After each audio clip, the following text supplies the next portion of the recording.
يا صباح الخير، ازيكم؟ عاملين ايه؟ تعالوا نعمل النهارده مع بعض عيش سريع جدا جدا. لو قمت الصبح ونفسك تفطري كده حاجه على السريع وما عندكيش عيش في البيت، هنعمل العيش ده في 5 دقايق بالظبط.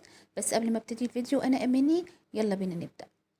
هنحتاج كوبايه دقيق وعليها رشه ملح، معلقه صغيره سكر، وهنحتاج كمان معلقه صغيره خميره فوريه.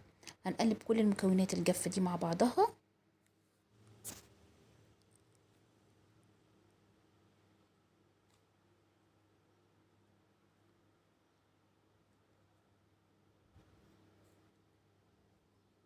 بعد كده هضيف 3/4 كوبايه لبن دافي بالتدريج بالشكل ده.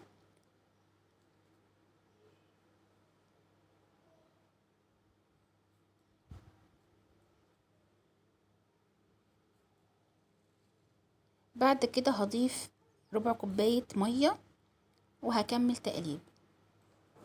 قوام العجينة بتاعتنا سايلة زي قوام الكيك كده او اتقل سنة بسيطة.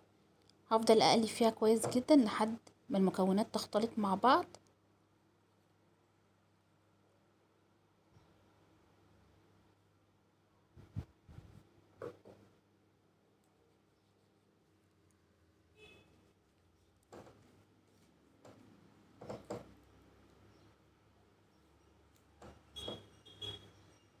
بعد كده هضيف معلقة كبيرة سمنة او زبدة المتوفر عندك ضيفيه. وهضيف شوية خضرة كده متقطعة، طبعا شلت العيدان منها وخدت بس الورق نفسه قطعته قطع صغيرة.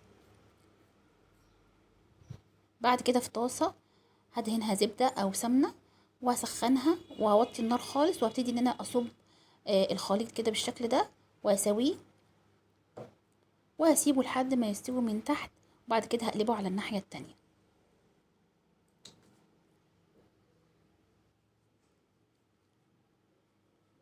بعد ما قلبته على الناحية التانية كده هدهنه دهنة سمنة كمان.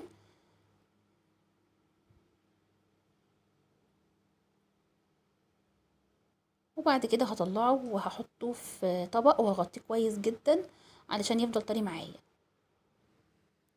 هكمل طبعا بقية الكمية بنفس الطريقة.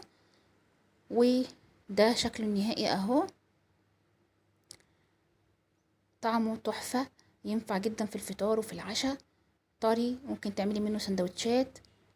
حلو جدا جدا، جربوه قولوا لي رأيكم. وبس كده، اشوفكم على خير ان شاء الله، فيديوهات كتير جديدة، وباي باي.